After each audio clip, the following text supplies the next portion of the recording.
આપેલ સંયોજનનું IUPAC નામ નક્કી કરવા માટે સૌથી પહેલાં તો આપણે કાર્બનની લાંબામાં લાંબી ચેઇન નક્કી કરશું અને એ ચેઇનની અંદર ડબલ બોન્ડનો સમાવેશ થવો જોઈએ અને એને ઓછામાં ઓછો ક્રમ પણ મળવો જોઈએ.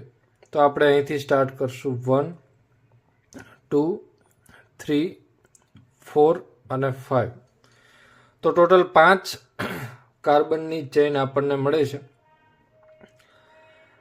અને એમાં શાખા તરીકે અહીંયા આપણને મિથાઇલ સમૂહ જોવા મળે છે અને ચોથા કાર્બન ઉપર બ્રોમિન જોવા મળે છે. તો બ્રોમિનનો બી એ ABCDમાં પહેલાં આવે છે, મિથાઇલનો M પછી આવે છે. તો 4 નંબર ઉપર બ્રોમિનનો બી બ્રોમાઇડવાળું પહેલાં લખશું. તો લખશું આપણે 4 બ્રોમો, 3 મિથાઇલ,